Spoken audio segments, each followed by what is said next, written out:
All right. Hello, everyone. Welcome to Rad Lab. Um, my name is Kyle, and I'm a sophomore in the MAE department here at Princeton. And today, I'm going to be sharing with you one of my passion projects that I've been working on for the past couple of months. Um, I call it Homebrew Horology. And for those who don't know, horology is basically the science, the art of watchmaking and clockmaking. And it's something that I've been interested for a while now, and I'm really excited to be sharing this with you guys. So, first of all, what is this whole project about?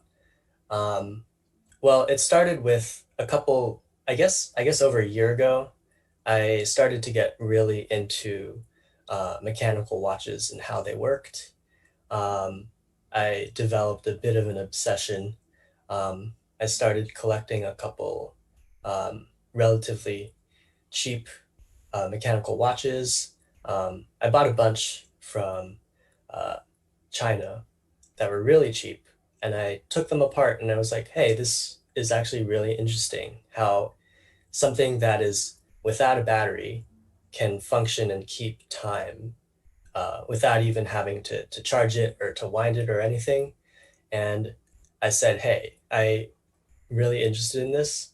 I had a little bit of time where I kind of wanted to go to watchmaking school, but that didn't happen.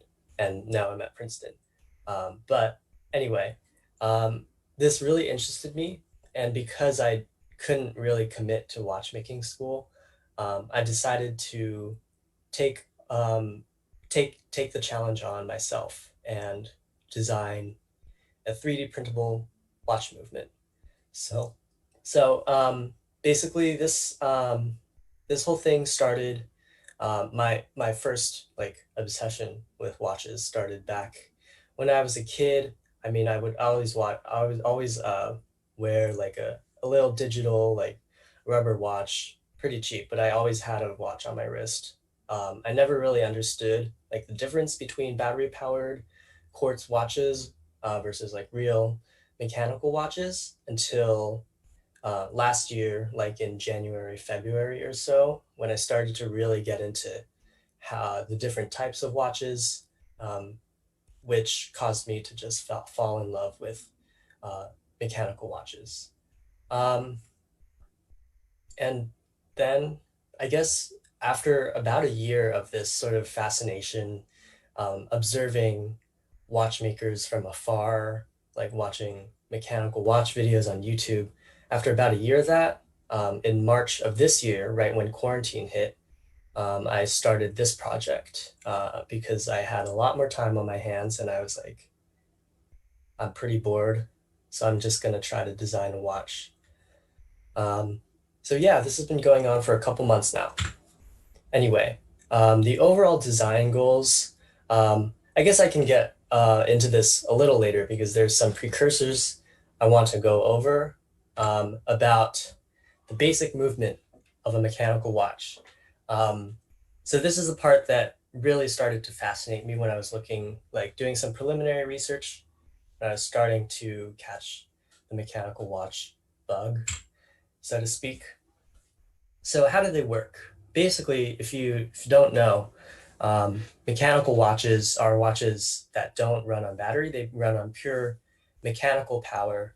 Um, the basic gist of it is, let's say you have in this diagram here, you can see there's a power source in the form of a spring barrel that has a spring that's about like maybe 3 feet long that's coiled up into a really small gear that basically powers the entire watch. And depending on the watch, it can power it for 24 hours to a couple days, depending on how much you're willing to shell out for a watch.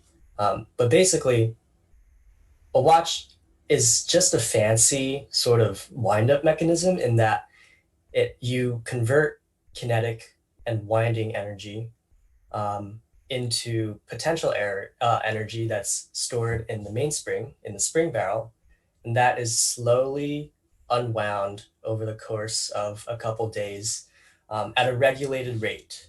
And that regulated rate is basically because of this thing called an escapement.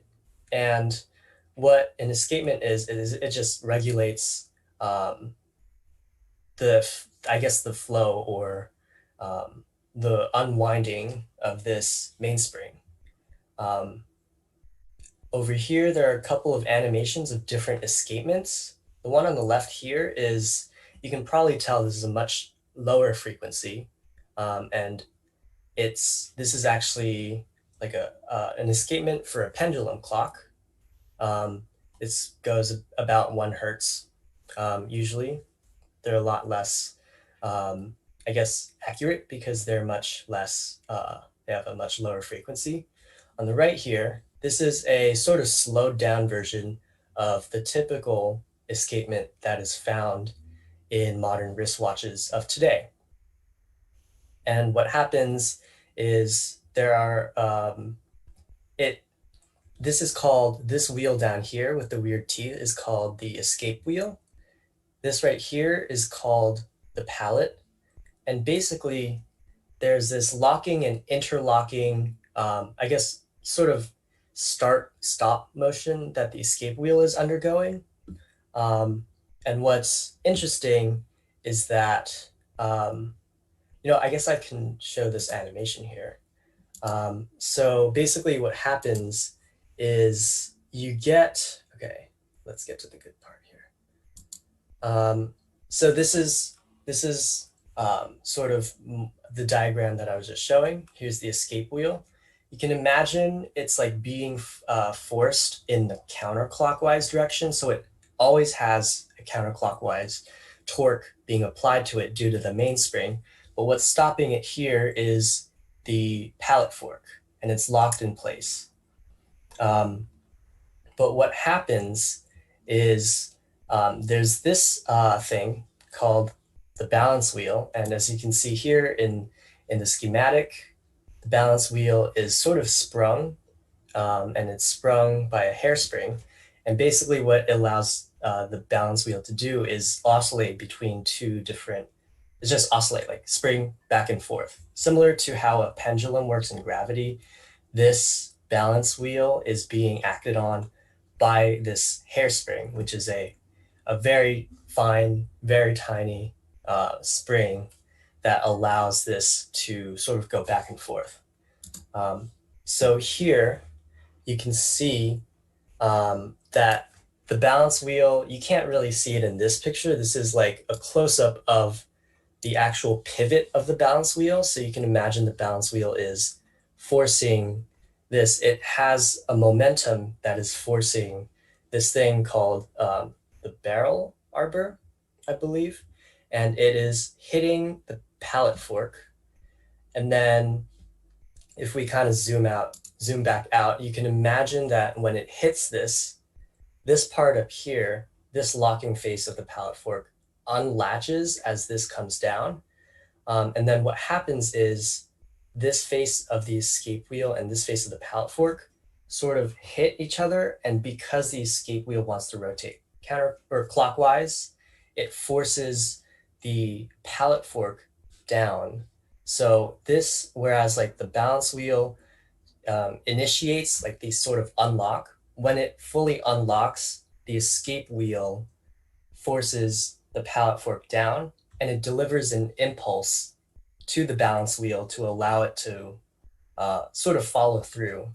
And the reason that like a balance wheel, you know how with any sprung system, you get this sort of dampening effect, and it can't really go on forever. If you just like leave a spring, it'll eventually reach equilibrium. That is not the case here because the escape wheel is constantly adding an impulse to the balance wheel, which causes it to always have the same sort of amplitude. So I'm going to go ahead and play. And gets in contact with. Okay, here we go. This animation is pretty slow, but hopefully this sort of gives you the idea of what happens. So you can see it coming into the pallet fork, you can see up here that the pallet fork actually unleashes or unlatches from the escape wheel. And what happens is because the escape wheel is constantly wanting to rotate in the counterclockwise direction due to the force exerted by the mainspring, um, it sort of unlocks, and you can see right there where it pushes, where it starts pushing on the pallet fork right here. Um, and the effect on that is if you zoom sort of back out, this all happens in an instant. But now, rather than the actual balance wheel affecting the pallet fork is now exerting a force on the balance wheel, which causes it to spring back up in the other direction. And so what that looks like in a more general, like top down view is this. You get this sort of escape wheel that is always moving to the right or clockwise or in one direction, um, but it's being turned into an oscillating movement in this balance wheel here. And that's all because of the basically complex geometry between the teeth of the escape wheel and the surfaces of the pallet fork. And here's just like a really cool like scale model of an escapement. Um, so yeah, and this is basically what took a lot of time for me, is designing this from scratch. But I'll get into that later. Cool. Okay, so there have been a bunch of um, advancements, I should say, technologically and in like material science and manufacturing that have allowed for more crazy and advanced escapements. The one before, the one that I just showed you, is called a Swiss lever escapement. And that basically is kind of the standard. If you get a mechanical watch, most likely you'll have a Swiss lever escapement in it. But there are a couple newer escapements and technologies that I want to show um, very briefly. I'm hoping to be able to like keep this presentation up and public for everyone to see so you can sort of explore these video clips on your own. Sorry. So you can sort of explore them on your own. But here is something called the Ulysse Nardin Freak Next. Um, this is nothing like the Swiss lever escapement that we saw in that there's like no like balance wheel, or I guess there is a balance wheel, but I'm not really sure what to call it because it's this crazy like stacked disc of silicon. Um, Actually, I'm not even sure what this is, but it's most likely silicon or some sort of uh, really advanced, cool material. But it basically allows it to oscillate at an extremely high frequency. And generally speaking, when you have higher frequencies, you can get more precise timekeeping and sort of more, I guess, even with less deviation from the theoretical exact value. But here's sort of a close-up of what is happening in slow motion with this oscillator. As you can see, there's like similar components. You can imagine this sort of disc being synonymous to the balance wheel, and there's a little wheel down here that is also sort of um, akin to the escape wheel of the traditional Swiss lever escapement, but everything just looks so much more different and cooler here, in my opinion. Um, I can't even like begin to fathom how this works because it's also such a new concept. Um, but I digress. Here's another example of a very high frequency oscillator. Um, yes. So this video shows just like the face of the watch, but you can tell by like the motion blur that the oscillator is nothing like the balance wheel that we've seen before, and it just oscillates really fast. So this is another example of a new advancement in watchmaking. and I thought was pretty cool to include. And next up, one of the more interesting, I guess, variations of the escapement is this thing called a spring drive, which introduces some aspects of quartz and like electro mechanical systems, um, although it's not battery powered. It is still powered by a mainspring, but as you can see in this basic video the of how the spring drive works, is it basically electromagnetically breaks the escape wheel.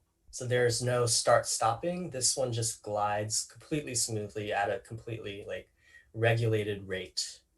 I guess technically there's like a frequency of 32,000 something hertz because that's the natural frequency of quartz when a voltage is applied to it. Based on that, people were able to develop this escapement that allows the seconds hand to, rather than like make six like stops per second, to just glide around the face. So I wonder if this video has any sort of final. Yes, cool. Okay, so you can see here that rather than like the tick-tocking of a usual mechanical clock, you have this beautiful sweep that just like, oh, it's so nice and so cool. All right. Um, so I guess the grand question is why mechanical watches? Um, they're this is like sort of asking the question of why would you drive stick versus manual, or manual versus automatic. It's like you're sort of there's this sort of I guess um, not really superiority, but I do tend to think of it that way because mechanical watches are so much cooler and so much more like genuine than your typical quartz battery powered watches. It is a preservation of a centuries old watchmaking tradition. Um, and it basically makes, I guess, even though mechanical watches, of course, are a lot less sort of accurate than most cheap, like digital watches of today, um, it's not like usually when I wear my mechanical watch, it's not, I don't like really need to know the exact time and the exact second usually. And it's more of like a statement that um, I know, like personally, even though people may not know um, like what a mechanical watch is or why mechanical watches are so much more, I guess, classier or more uh, better, cooler than your run of the mill digital watch. It's like personally, um, I know that I wear it because I enjoy it. Um, and I'm basically paying homage to the hundreds and I guess thousands of watchmakers who've lived to make these advancements from like the 1800s onwards to allow us to have these cool things. Um, there, uh, if you look at more like luxury mechanical watches, which I'll get into later, I think that might be my next page. There's an aspect of precision and craftsmanship. Um, like the amount of attention to detail in some of the like the higher end watches is quite it's just it blows my mind sometimes. Um, they oftentimes hand finish like every single one of their components in watches, and I'm talking about like really high end brands. For example, Lange and Zona. It's a German watch brand, my personal favorite, and they are known for their finishing. Um, Also, this is a close up of a Breguet dial. Breguet is another watch company, Swiss. But there's some different techniques that are common across all different I guess, brands of watchmaking. Those include perlage, which is basically you're sanding these little tiny circles into surfaces of, I guess, base plates and like mounting plates of watch.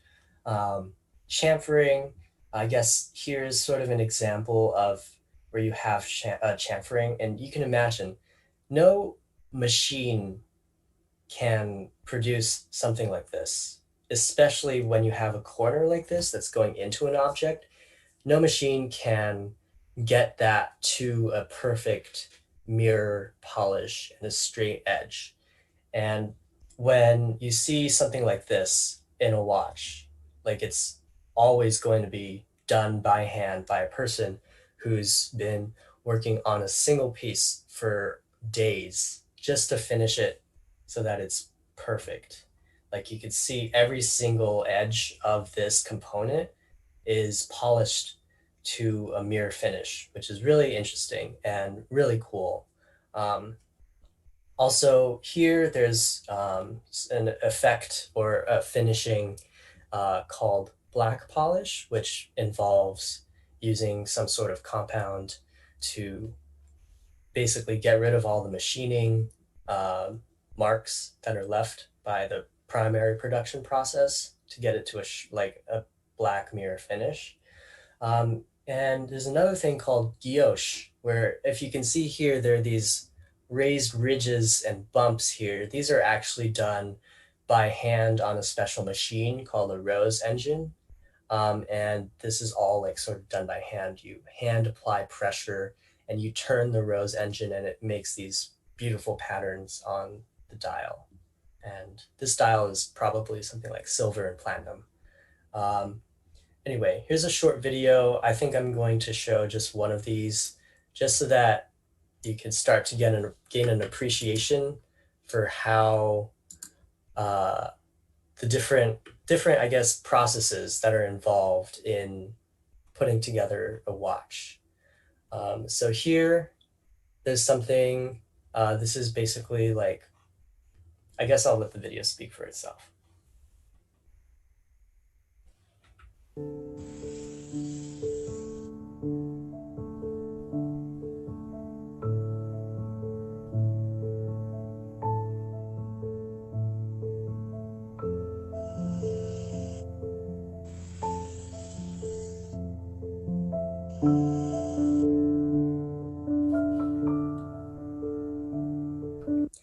One more thing to note is that in the watchmaking industry, you have these very like specialized, um, I guess, craftsmen and craftspeople who basically do the same thing to like a specific part of a specific watch. And they've like, if you can imagine the guy who was doing that sort of straight graining in the beginning, he's basically mastered that because that is basically the only thing that he does to the production of these watches. It may not be like the same exact part, but usually people are very specialized in that these hand finishing techniques, they only have so much time to devote to mastering a single one of them that it's hard to sort of be able to do everything at once as a watchmaker. So this is perlage. You could see there's a bit of a rotating um, sort of drill press looking thing, and it's engraving or sort of sanding these little circles into the base plate of the movement. Let me see if there's anything else. Oh, this is really cool. Hand engraving is another really, um, I guess it's a staple of watchmaking hand finishing techniques. And you can see the amount of precision and expertise it takes to be able to be carving something like this into wood. Not to mention that this part fits in a little uh, case on your wrist. So you can imagine, like, you could probably see his finger, but to scale like this part is insanely small. And the amount of precision and workmanship you have to have in order to be able to sort of maneuver these tools in such a way to create these these patterns is pretty insane. So anyway, moving on. Um, so I guess my sort of design process, we're going to get into the design process. Yay. Um, I started out by taking apart like a cheap $20 watch from AliExpress. Um, and you can see here that these are the different gears that I used. Um, and what's exciting about this, or for me, was at least being able to see all the theory behind um, the watch that I was taking apart. Mainly, like I counted the number of teeth on these gears to sort of see the different gear ratios that they used to be able to, make sure that the minute hand, of course, rotates once um, and causes the hour hand to go 1/12 of the way around, etc. So things like these were pretty interesting to see for myself, but I also took this as inspiration for my own clock design. Um, I guess next up, I designed after like figuring out what the gears I wanted to use were. I developed the escapement itself, which an early version is right here. I kind of wanted to, you can see that this geometry is obviously very different from the Swiss lever escapement geometry. That's because I thought that I wanted to do a pendulum clock, and this is an escapement that is more geared towards uh, pendulum clocks. Then I decided, hey, why not try to do a Swiss lever escapement because it's a lot more difficult, but a lot more interesting to figure out.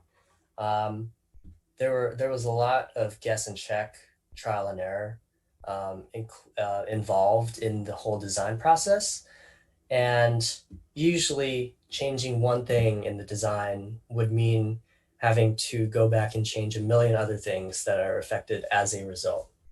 Um, so I guess from here, I'm going to open up my Fusion design window. Um, So here's the pretty much like the design that I ended up using for uh, the escape wheel. You could see here and the pallet fork. You could see like I sort of have a bunch of like different sketches that sort of map out the geometry of where the pallet fork is going to come swing in and where the escape wheel teeth are going to hit it and where they're going to sort of latch off. But basically, this was all trial and error.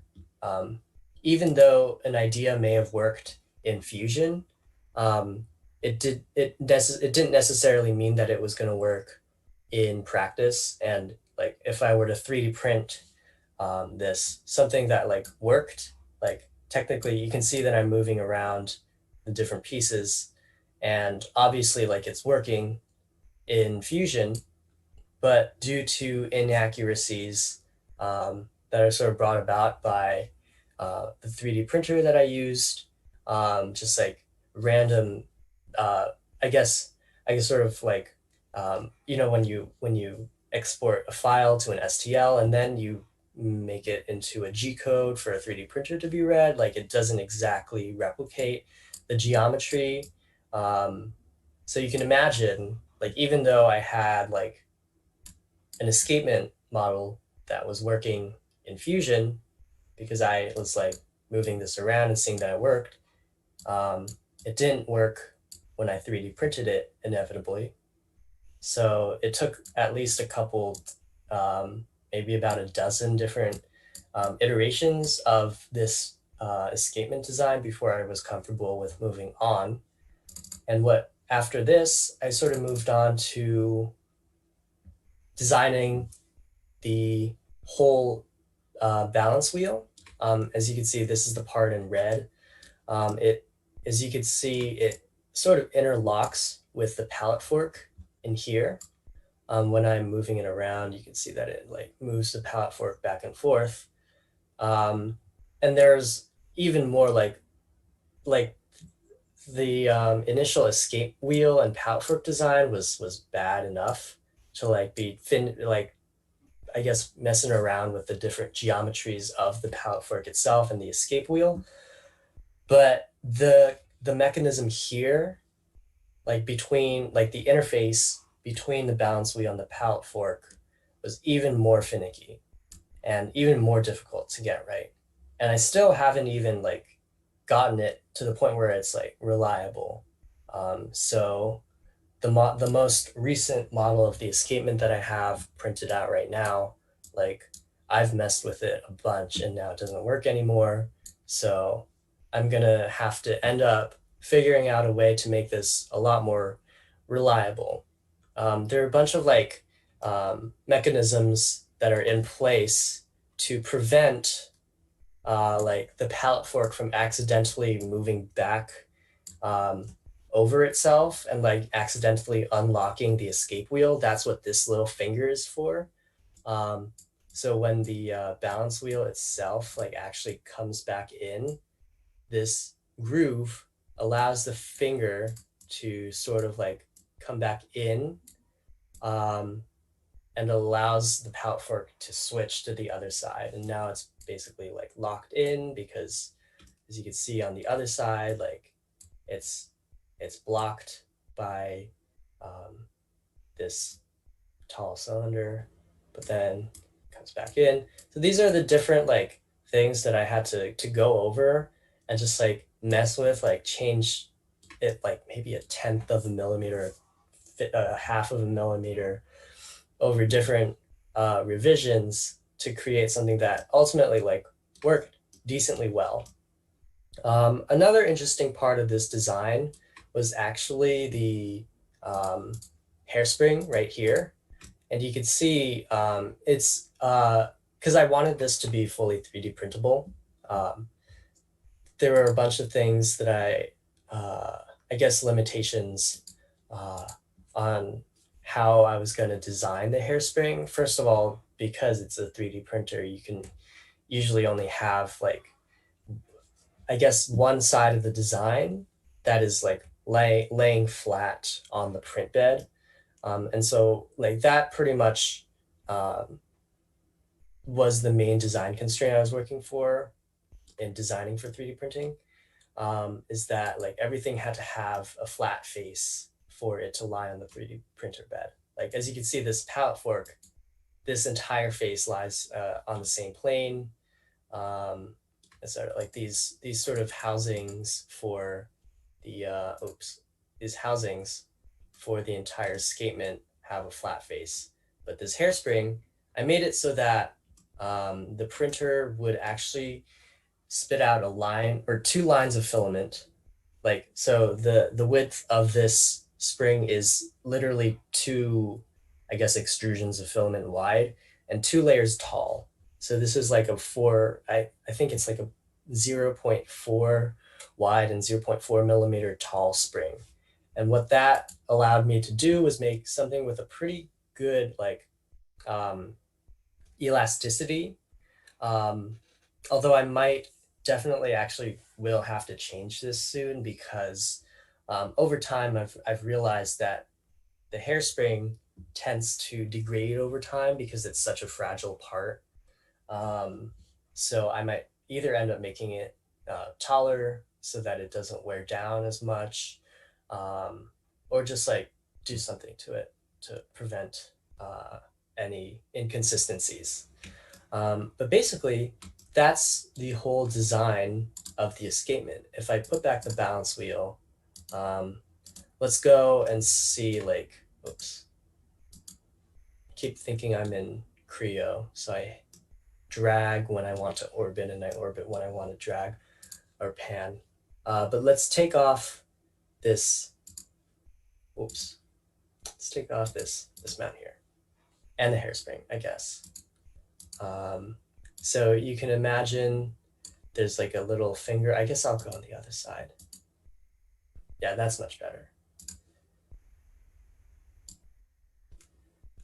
So this finger comes in. You can imagine that like this escape wheel is constantly being forced clockwise. The balance wheel comes in, it unlatches the pallet fork. There, that was the key moment right there. Is you have this impulse that's exerted to the balance wheel as a result of me turning this escape wheel clockwise, this balance wheel you saw was forced clockwise as well. When it comes back, like you could imagine, whoops. Anyway, when it comes back, you could sort of imagine that this bottom part of the pallet fork unlatches from the escape wheel and it causes the balance wheel to go back up like that. So that was the basic design process of the escapement. Um, I guess this is sort of the halfway point of my presentation. Um, I'm going to be like sort of checking the Rad Lab chat in the Slack right now. Um, let's see for any questions. Okay. Brendan asks, how much does the size of a timepiece affect its precision? You mentioned material science. Are certain timepieces only possible at certain sizes? The answer to that, um, I'm not really sure about this, but generally speaking, larger timepieces like a, for example, a big grandfather's clock um, is large because of the mechanism that it uses to keep time. And that's basically a pendulum that swings at 1 hertz usually. And that pendulum has to be a certain length. It has to be like, I think it's around 1 meters for it to have a natural oscillating frequency of 1 hertz. Um, and because like for a wall clock, you're not really concerned with like the size of the parts. Like it would be strange to have a watch mechanism, like a tiny little wristwatch mechanism, power like an entire wall clock, because one, I think it would be too much. Like the hands themselves would be too large for the movement to be able to support. But I guess the application really depends. Like if you want a wristwatch, you're obviously going to have small parts. Um, and I guess in terms of precision, watches are.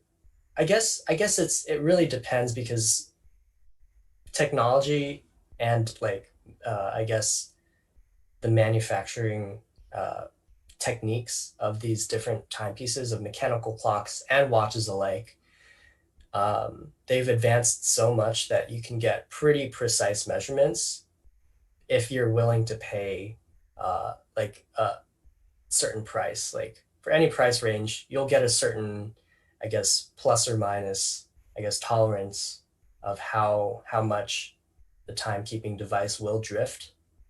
Um, so in terms of size, it doesn't really matter um, in terms of precision.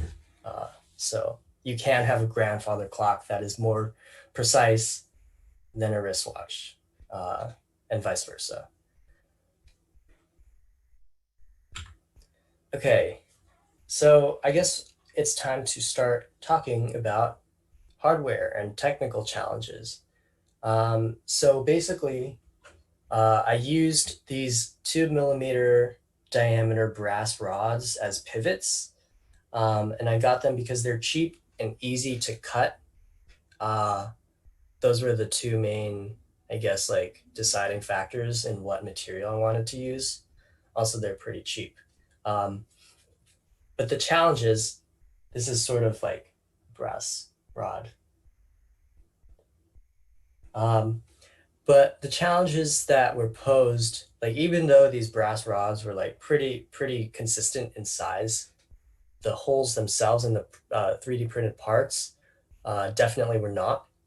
I had to, you can see in this picture below, I'm like holding, I basically chucked the, um, the brass rod into a drill bit and I was drilling um, basically a hole or like the hole in this part that I was using. This was a escape wheel. I was drilling into that to sort of widen the hole and like use friction to sort of widen it so that we'd have a pretty like loose fit between the parts, because whenever you have any sort of friction, like it's bad. And I couldn't figure out any other way to make these sort of rotating parts have no friction with each other or with the pivots. But this is something I'm definitely interested in exploring later, is how can I really reduce the amount of friction and contact between parts and between like surfaces to make the clock as reliable as possible. Um, Also, you can probably, so I have a model. This is the latest design that I have. You can see sort of like the amount of wobble that this has on a certain axis or on its pivot. It's pretty significant, but it's kind of necessary in order for it to be able to like oscillate freely and be sprung by the mainspring or by the hairspring. So there are definitely trade-offs that I had to make in terms of precision versus like I guess performance.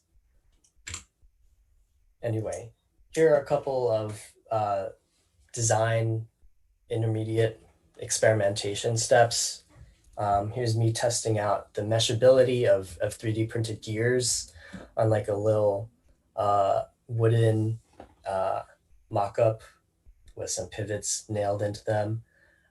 Here's another example of me mocking up the gear train.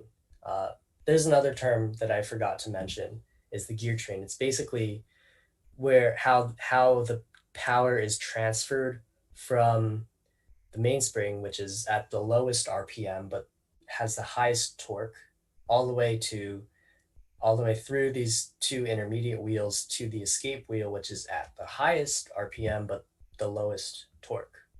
So that gear train is pretty crucial. Also because the wheel that is directly connected to the escape wheel is basically usually sometimes acts as the seconds hand. So you have to like calculate it so that the frequency of the escape wheel um, causes this wheel that's directly attached to rotate once every 60 seconds.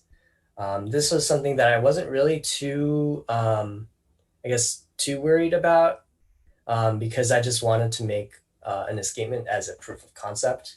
Uh, so yeah, questions. Um, Cynthia asks, "Do you have a favorite clock in the world or a favorite clock history fact?" Um, I don't have a favorite clock in the world, but I can show you some really cool clocks by a really cool company that I admire a lot, and they're called MB&F, and they make these really cool. Um, I guess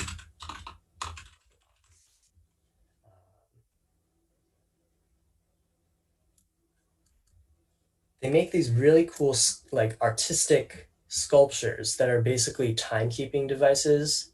They have similar like timekeeping mechanisms as a watch. As you can see in here, there's like a little balance wheel that keeps track of time. But this is like an open air, more of like a clock that you would put on your desk, that I think are really cool. Uh, so they're just a bunch of different designs and art pieces. These are basically more art than they are like functional uh, timekeeping tools, which I think is really cool. So MBNF. All right. So I guess the next section is complications. And what complications are, they're basically functions that are not necessary to the basic timekeeping function of a watch. If you have a little date window in your watch that says what day of the month it is, that's a complication because you don't need that to tell the hour and the minute. But they're basically a way, they've evolved in a sort of way that it's a way for watchmakers and watch brands to like flex how much technical, uh, I guess, technical abilities that they have and like how technologically advanced they are. Examples are a tourbillon, which I'll get into later, a perpetual calendar, and a minute repeater. I guess I'll get into perpetual calendar, which is pretty interesting. It basically makes it so that you have the month of the year, um, but it means that with a regular non-perpetual calendar watch, you'd have to like on 30-day months and on in February when the days are either 28 or 29 days, you'd have to adjust the date again to the first of the month when the month rolls over, because watches can only, without this function, go all the way up to 31 before going back down to one. So the perpetual calendar erases the need for that to happen. And it even keeps track of leap years. And what's really interesting is that, like, you have to remember that this is all just a single uh, mainspring.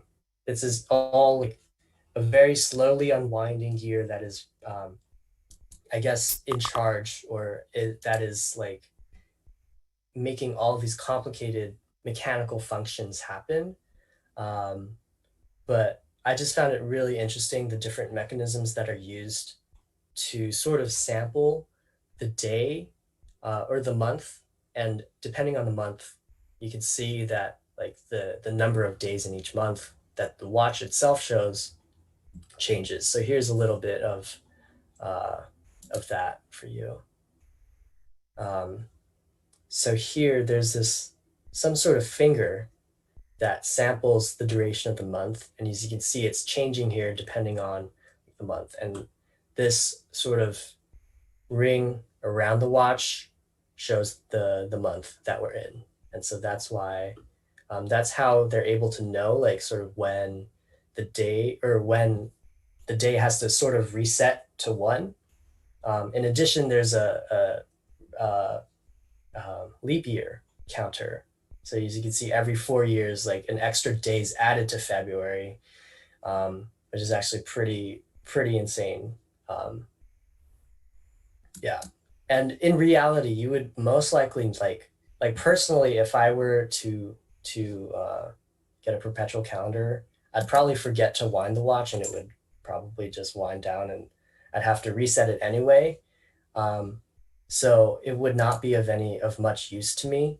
But in terms of like, if I had the money, I would just buy it just to appreciate all the work that went into like sort of developing the movement and developing like and hand finishing all the parts. So there's this. I guess I'll show you this because we're running low on time. Um, but this one is called the Zona Datograph Perpetual Tourbillon. Um, I guess I should get into a tourbillon first.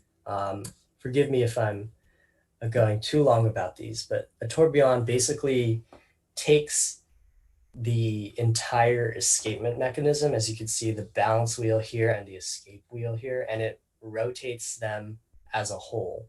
So the effect that this has, and the reason why this was sort of invented was because back in the old days of like 1800, maybe, men would have pocket watches that were always in like the vertical position because they put them in their pockets and they would never really move around.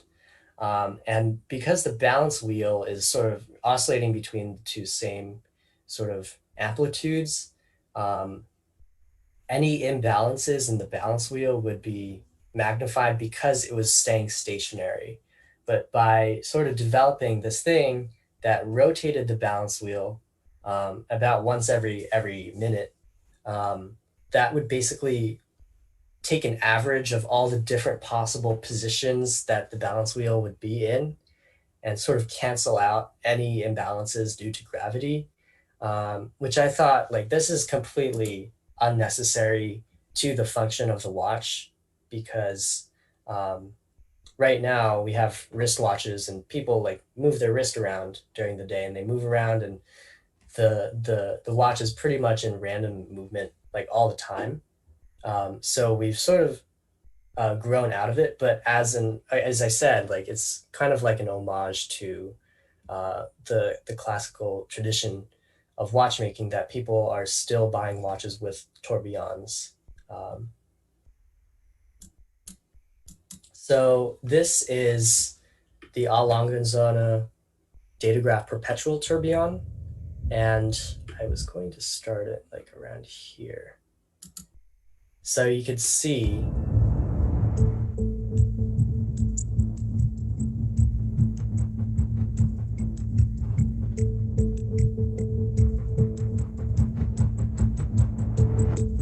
that's the tourbillon right there. It was sort of moving slowly around. Um, but here's like a really cool like uh, animation.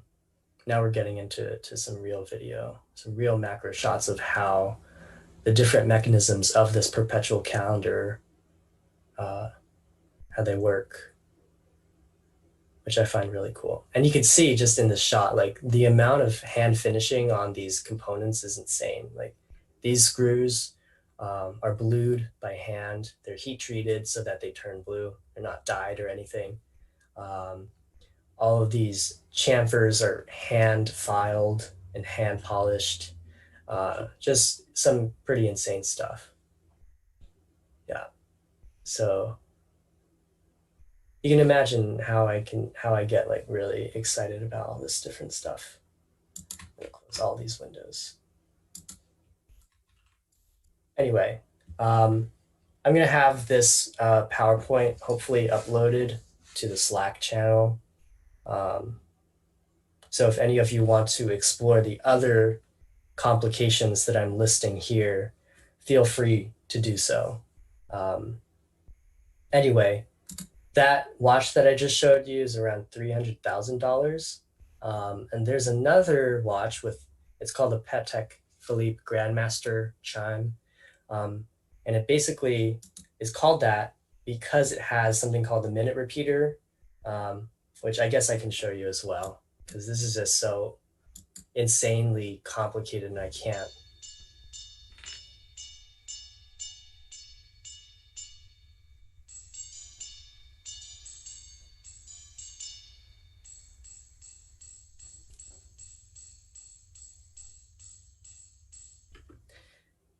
So what I just showed there is there's this function where you pull this lever on the top and it basically winds up the minute repeater mechanism, which basically converts the current time that the watch is displaying into an audible representation of what hour it is, how many quarter hours it is, and how many minutes. So just by listening, you can hear that there are like 12-hour chimes, 3/4 hour chimes, so that's 45 minutes, and like I think that was 14 or 13-minute chimes. So adding them together, you would figure out that it is 12, 58, or 59 just by listening. And all of that is just like a simple uh, sort of push of a lever that converts all of that into like this complicated function where it reads, where it knows where the hands are on the clock, and depending on where they are, just makes these gongs hit different pitched um, sort of resonance rings, and it's just crazy to think about. So this Patek Philippe Grandmaster chime is about $2.6 million, and it has all the complications. It's kind of crazy, but you can imagine as I'm sort of scrolling through the info site for hold on, let me see, I have it pulled up here. There are different functions, different features. Like it has, in addition to a minute repeater, it has like these crazy complicated functions that um, sort of, in addition to like being a perpetual calendar, it has a moon phase display you can see here. I'm pretty sure like it also takes into account like every 100 years you don't have a leap day, so every 100 years like it would actually know to skip a leap year, which is insane. But you can just see by like how complicated like all these mechanisms look, like like it kind of justifies the price, in my opinion, is because they're all so like meticulously handcrafted. Here's a little video of like them putting together this watch, and I think it's like the coolest thing. Um, and I hope like this is also like getting some people interested in watches because I just think that this whole aspect of putting together things by hand that are mechanical and that have to move together in perfect harmony is just the coolest thing. Uh, so yeah, moving on. Here's a little profile of a tourbillon, um, and it basically what I described before still stands. It was originally designed for pocket watches. It's not really needed for wristwatches anymore since wearers move around, but it drastically increases the value of a watch because watchmakers have to hand balance these tourbillons um, along their axes or arbor. So you can imagine where this fits into the pivot. You have to make sure that it is perfectly balanced because if not, you're going to get some weird results and it'll get stuck. And sometimes that you definitely don't want that to be happening uh, in a wristwatch. But the amount of precision that goes into making these, like the extra time and effort needed, just like increases the price of some watches, but also the cool factor of these watches, even though they really don't do much, but uh, it still is like really an homage to the tradition of watchmaking. Um, Here's a picture of a Jacob and Co. Astronomia watch. You can see this is the balance escape, or this is the balance um, sort of escapement mechanism here. It's like a tourbillon that rotates along two different axes. Here's a cool time lapse of that mechanism. And you can see that the tourbillon spins along one axis as it's also spinning around its own axis. But the face of the watch also rotates, which I think is really cool and keeps time. So this watch is probably around $1 million. Uh, Pocket change. There's another cool. This guy Vianney Alter. He's an independent watchmaker, which means that he like designs and develops and manufactures his own watches by himself. He's not like a big brand like Patek Philippe is, but this is one of his designs. It's a three-axis gyro tourbillon, um, which also doesn't really do much for the functionality, except it makes it look insanely cool. So you can see that over time you can imagine it rotating around its z axis, I guess, and its x and y axes. Um, so that's why it's called a gyro tourbillon, is that it rotates along three different axes. And my other thing I wanted to show you is this MBF Legacy Thunderdome tourbillon model, which basically I mentioned MBF before, but this is one of their watches that I think is pretty insane. And you can see that it's a gyro tourbillon that moves fast. And like this is the main selling point of this watch is that it's a gyro tourbillon that rotates at an extremely fast rate. Like with the Vianney Altair gyro tourbillon, you sort of saw like a time lapse of it moving around, but with this, you can really see how fast the tourbillon itself is moving around in the watch. Cool. Okay, there are a couple slides about this A Langa and Zona New York City boutique that I visited over the summer of last year, so summer of 2019. I basically like walked in and I was like, "Hey, I'm a engineering student and I'm pretty interested in like watchmaking. Do you mind like showing me around?" And the guy who was actually their boutique like repairman slash watchmaker, he was like, "Yeah, sure. Come in and I'll show you a bunch of watches." And I got to try on a bunch of cool, very expensive. Like I would never be able to afford any of these, but they're really cool because he knew everything about different mechanisms and about the different watches. Um, there's a watch called the A and Zona Zeitwerk. Hold on. Zeitwerk. Basically, it's like a digital clock.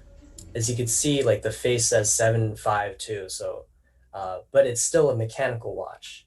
And what's really cool about that is that it doesn't like, you know how in like typical watches with a rotating date disc, you can see it like when it comes close to the time of the day changing, like you can see it sort of slip into like you can see it sort of I guess like turning anticipating the change to the next day. With this, you don't have it. You have an instantaneous like change of the time every minute. And what's cool about that is like the technical complications um, that arise when you're trying to like make an instantaneous switch of like digits, like you could see in this video. I'm gonna play it right now.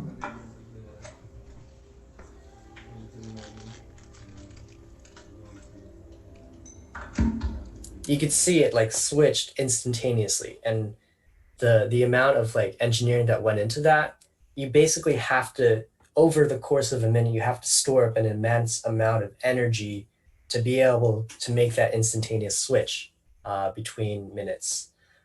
Here's a bunch of other different watches. This one was really cool because I got to take like a macro shot of like of the back of the watch in slow motion as I was messing around with like one of the pusher mechanisms. So you can see like everything that is sort of moving as I press this to adjust the date that was displayed on the front of the watch. Um, there's this tourbillon um, pour le mérite. Uh, what's actually really cool about this is that as you can see in the video here, like I do not have, whoops, um, this dial, this portion of the dial is sort of missing, but in this picture, it's there. So what's up with that? Um, that's actually an additional complication. This is the hours hand. So anytime the hours hand is between 8 and 12 o'clock, I believe, this side dial actually pops in. And when it hits 12, it actually shoots right back out of sight so you can see the tourbillon in full view, which I thought was like definitely an unnecessary thing, but when you're going for the gusto, you know, it's like wow, very insane. Um, so the guy also actually took me up to where his workbench was, and I got to see like watch that was in the middle of repair and like the different components that were in it, which was really cool to see. And, like this is sort of some of the tools that he was using. Anyway, um, all of that was to preface this sort of grand finale of my project, or sort of like the stopping point that I got to, which is designing a working tourbillon. And after I designed the escapement, I was like, okay, I kind of want to try designing a complication, but I'm not sure which one. But the tourbillon seemed like a pretty cool option to me. Also because I was like, this will be a fun, like an interesting challenge too. Um, so what happened was these are some basic like revisions slash like design changes that I made over different iterations of the design. Over here is like a very early stage of development. You can see that like it's not really like I didn't really care too much about the aesthetic of the tourbillon. I just wanted to make sure that it worked. And when I confirmed that like the layout of these gears and escapement worked, I was then able to put it into a much nicer looking package here. And then I realized I didn't really like this design that I was going with. So I made a design that looked like this. It sort of replicates the A Zona tourbillon that I'm a big fan of. So I was pretty happy about that and how it turned out. But basically, I have it right here. You can sort of see I printed it in different colors. So like what's black on this CAD rendering is also black in real life. You can see the white components in the middle. Um, but yeah, um, I guess this is another thing I can go and show in Fusion. Um, let's see. Okay, so here's the final assembly of the tourbillon that I came up with. And you can see if I were to take off, I guess these sort of, oh, that's the entire thing. Uh, you could see here that like the basic parts of the escapement are still here. So you have the hairspring, you have the balance wheel, the pallet fork, and the escape wheel. But what's different now is this is like the main function of a tourbillon is it turns this escape wheel from a stationary gear into a planetary gear. And so you can imagine that this cage itself, the part that I highlighted, is attached to this escape wheel, but at the same time, this cage, which has a gear at the bottom here, is being forced or acted upon by an outside gear, and because this wants to rotate, the cage wants to rotate. Um, the escape wheel is also sort of forced to rotate as it becomes the planet around this gear here. So that's like the basic functionality of a tourbillon. Um, I mentioned before that a tourbillon is pretty difficult to make because of like the precision that you need to sort of make the center of balance exactly balanced on its like axis. With this, I didn't know how to go about designing that, but also it was like at bigger scales and at more like, or I guess less precise applications like this is just for fun. I just wanted to get the design out as quickly as possible. Um, Also, my lack of experience with like doing simulation work and like figuring out like the centroid of these bodies, um, I decided to opt out and just like do it based on sort of by guesstimating, just by like visually inspecting it and seeing like, hey, does this look like it's sort of in the middle?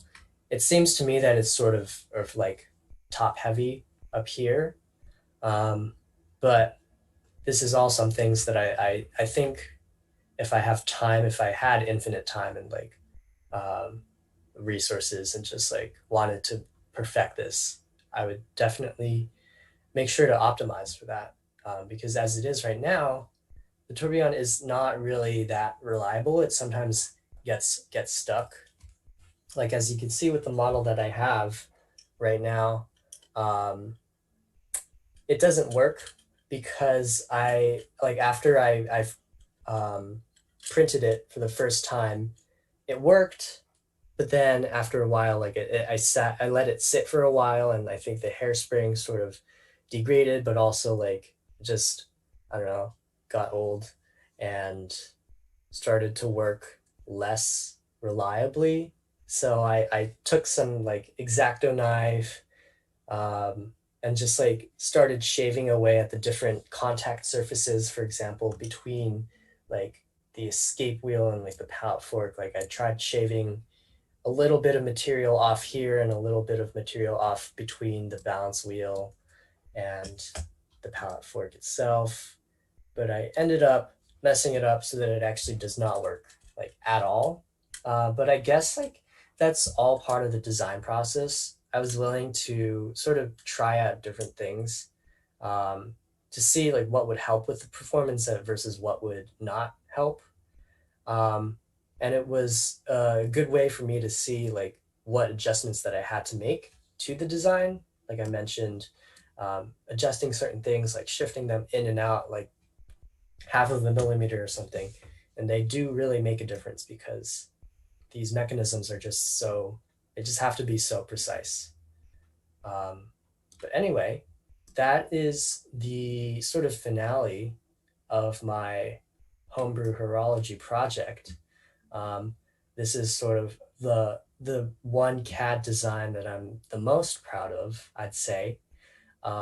It caused me to really expand my horizons in terms of what I was comfortable with doing in CAD, mainly like figuring out how to make things collide with each other in CAD and how to sort of find a fine balance between these certain parts, but also like with this tourbillon, in terms of how to divide, I guess like how to allocate these parts so that they're the easiest to print, um, and how to lay out all of these parts, in terms of like figuring out which part is separate, which part is like made up of two parts. Like for example, like this main gear here is actually screwed on to this base plate because of 3D printing restrictions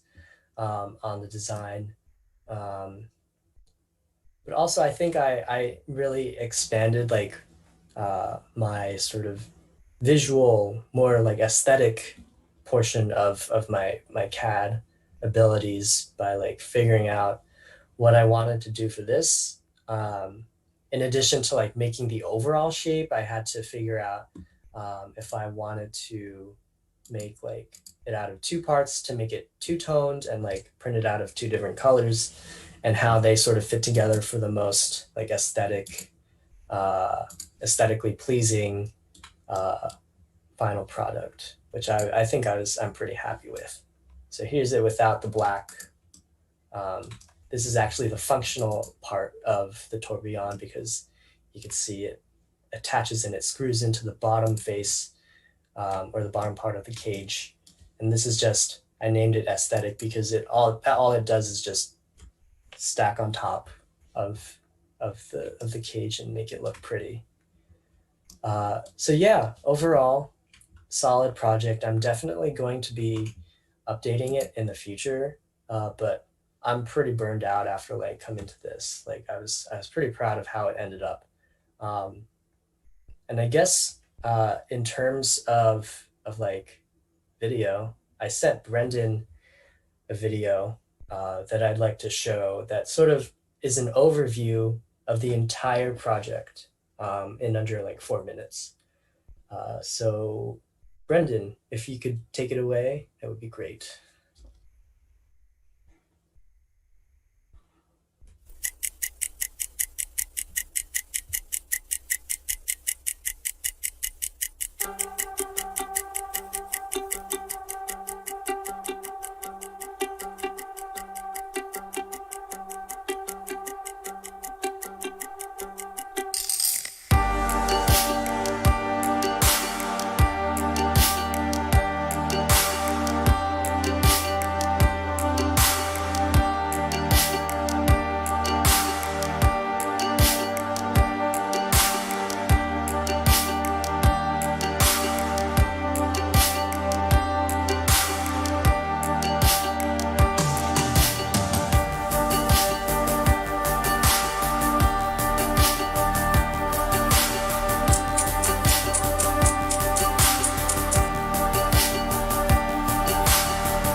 All right, cool. Hopefully that was a pretty decent overview of what this overall project was about.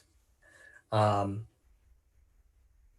everything, all of these clips are actually from a bunch of YouTube videos that I have actually been uploading throughout the design process. The project is on hiatus since like I guess the end of May-ish or like sort of mid-June.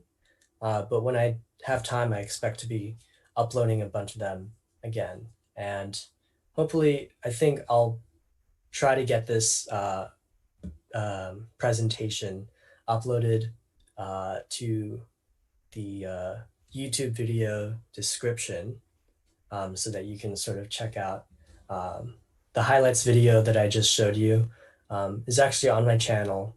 And if you want, you can go and check out the other parts of this video or just search up Homebrew Horology on YouTube and you should be able to find it. So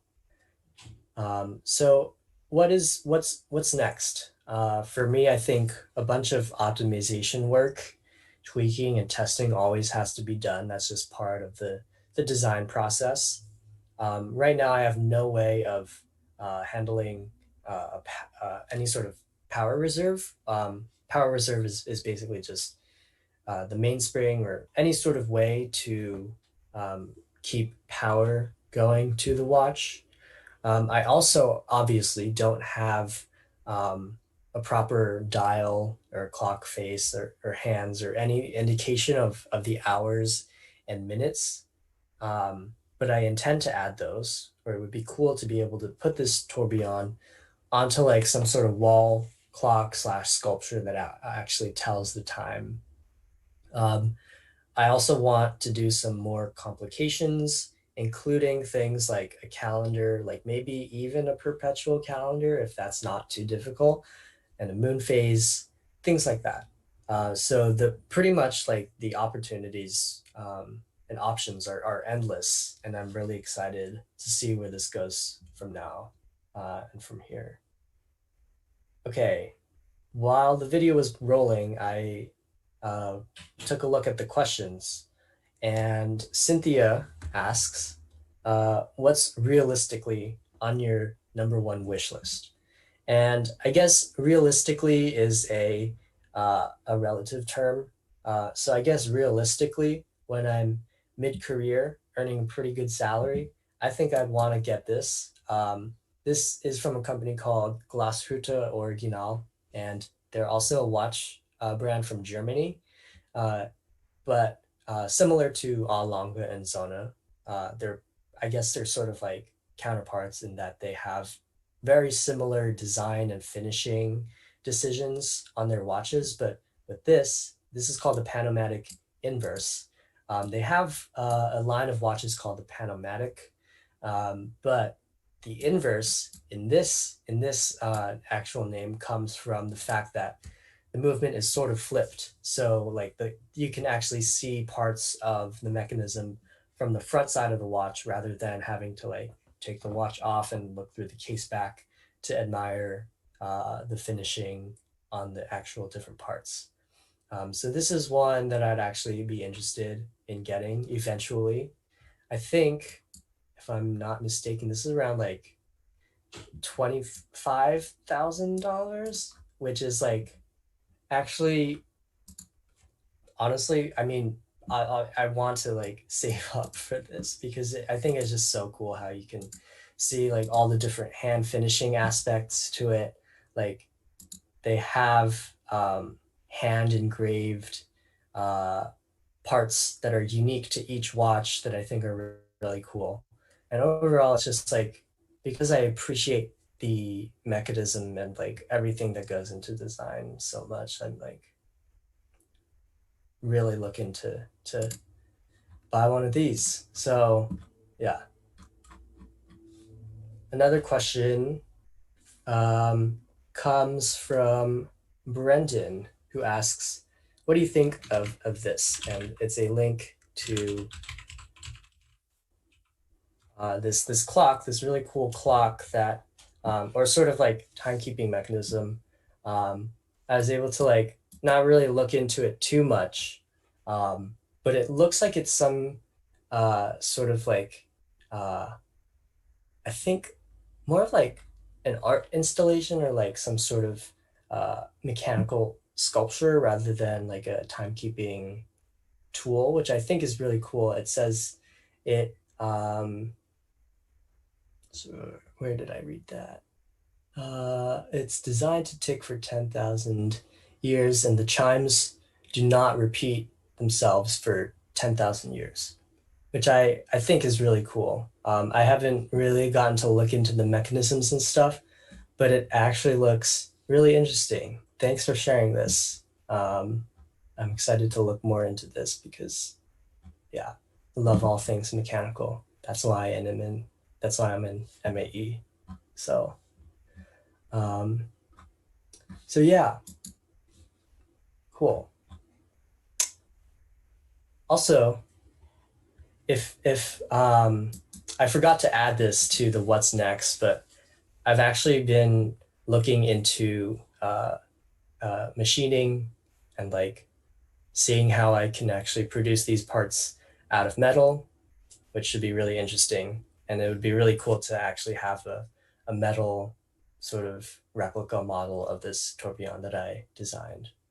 Um, but with CNC'd and like machined parts, you can usually have a lot more precision and a lot more accuracy, which means that I'm going to have to really optimize and perfect the design. So as is more of like more, I guess, worked out so that everything sort of fits together really nicely and as it should, instead of tweaking things with the expectation of it being 3D printed.